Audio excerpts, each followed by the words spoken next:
मित्रों नमस्कार। मैं लेकर आया हूं कहानी बड़ी सुहानी। सुनो, सुनाओ और जन जन तक पहुंचाओ। एक बहुत ही विद्वान साधु थे जो दुनियादारी से दूर रहते। वह अपनी ईमानदारी, सेवा तथा ज्ञान के लिए बहुत ही प्रसिद्ध थे। एक बार वह पानी के जहाज से लंबी यात्रा पर निकले। उन्होंने यात्रा में खर्च के लिए पर्याप्त धन तथा एक हीरा संभाल कर अपने पास रख लिया। यह हीरा किसी राजा ने उन्हें उनकी ईमानदारी से प्रसन्न होकर भेंट किया था। सो वे उस हीरा को अपने पास न रखकर किसी अन्य राजा को देने जाने के लिए ही यह यात्रा कर रहे थे। यात्रा के दौरान साधु की पहचान दूसरे यात्रियों से हुई। वे उन्हें ज्ञान की बातें बताते गए। एक फकीर यात्री उन्हें नीचा दिखाने की मंशा से साधु से नज़दीकियां बढ़ाने लगा। एक दिन बातों बातों में साधु ने उसे विश्वासपात्र तथा नेक आदमी समझकर हीरे की एक झलक उस फकीर को दिखला दी। फकीर के मन में लालच आ गया। उसने उस हीरे को हथियाने की एक योजना बनाई। रात को जब साधु सो गया तो उसने उसके झोले तथा उनके वस्त्रों से हीरा ढूंढने की बहुत कोशिश की, मगर वह हीरा उसे नहीं मिला। अगले दिन उसने दोपहर के भोजन के समय साधु से कहा, इतना कीमती हीरा है बाबा, आपने संभाल कर तो रखा है ना? साधु ने अपने झोले से हीरा को निकाला और फकीर को दिखा दिया। देखो, ये हीरा मैंने इसमें रखा हुआ है। फकीर को बड़ी हैरानी हुई कि उसे यह हीरा कल रात में क्यों नहीं मिला।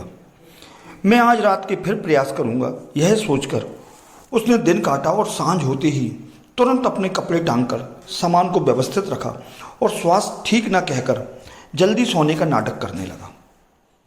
निश्चित समय पर संध्या पूजा अर्चना के पश्चात जब साधु कमरे में आए तो उन्होंने फकीर को सोता हुआ पाया। सोचा आज फकीर का स्वास्थ्य ठीक नहीं है, इसलिए यह जल्दी सो गया। उन्होंने भी अपने कपड़े तथा झोला उतार कर टांग दिया और वहीं सामने सो गए। आधी रात को फकीर ने उठकर फिर साधु के कपड़े तथा झोला झाड़ झाड़ कर देखा, लेकिन उसे वह हीरा फिर नहीं मिला। अगले दिन बड़े ही उदास मन से फकीर ने साधु से पूछा, बाबा इतना कीमती हीरा आपने संभाल कर तो रखा है ना? साधु बाबा, यहाँ बहुत चोर हैं। साधु ने फिर अपनी पोटली खोलकर उस फकीर को दिखा दी और कहा, देखो हीरा इसमें रखा हुआ है। अब हैरान परेशान फकीर के मन में जो प्रश्न था उसने साधु से खुलकर कह दिया। उसने साधु से पूछा कि मैं पिछली 2 रातों से आपके कपड़े तथा झोले में इस हीरे को ढूंढता हूँ, मगर मुझे हीरा कहीं नहीं मिलता। ऐसा क्या है? रात को यह हीरा कहाँ चला जाता है? साधु ने बताया, मुझे पता है कि तुम्हारे मन में कपट है। तुम्हारी नीयत इस हीरे को लेकर बहुत ही खराब है। तुम इसे हर रात अंधेरे में चोरी करने का प्रयास करते थे, इसलिए पिछली 2 रातों से मैं अपना यह हीरा तुम्हारे ही कपड़ों में छुपाकर सो जाता था और प्रातः तुम्हारे उठने के पहले इस हीरे को मैं वापस निकाल लेता था।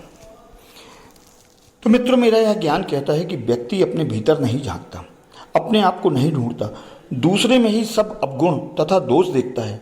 तुम भी अपने कपड़े कभी नहीं टटोलते। फकीर के मन में यह बात सुनकर और ज़्यादा ईर्ष्या और द्वेष उस साधु के प्रति हो गया।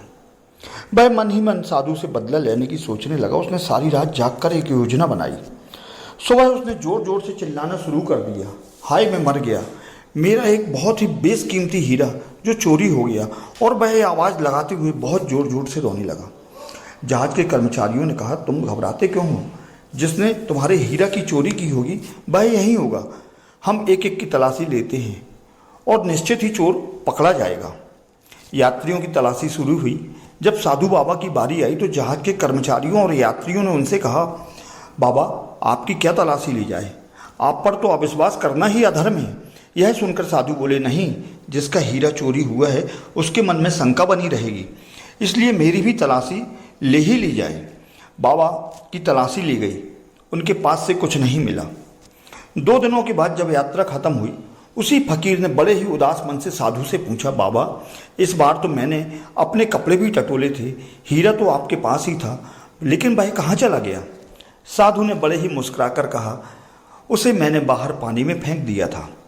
साधु ने पूछा, तुम जानना चाहते हो मैंने ऐसा क्यों किया? क्योंकि मैंने जीवन में 2 ही पुण्य कमाए थे, एक ईमानदारी और दूसरा लोगों का विश्वास। अगर मेरे पास से हीरा मिलता और मैं लोगों से कहता कि ये मेरा ही है तो शायद सभी लोग साधु के पास हीरा होगा इस बात पर विश्वास नहीं करते।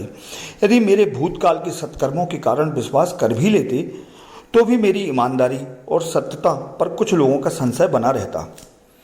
मैं धन तथा हीरा तो गंवा सकता हूँ, लेकिन ईमानदारी और सत्यनिष्ठा को खोना नहीं चाहता। यही मेरे पुण्य कर्म हैं जो मेरे साथ जाएंगे। यह बात सुनते ही उस फकीर ने साधु से माफ़ी मांगी और उनके पैर पकड़कर गिड़गिड़ाने लगा। तो मित्रों, यह कहानी आपको कैसी लगी? यदि आपको कहानी पसंद आई हो तो नीचे कमेंट्स बॉक्स पर अपनी प्रतिक्रिया अवश्य दें। और हाँ, यदि आपने हमारे चैनल को अभी तक सब्सक्राइब नहीं किया है तो कृपया चैनल को सब्सक्राइब अवश्य करें। नमस्कार।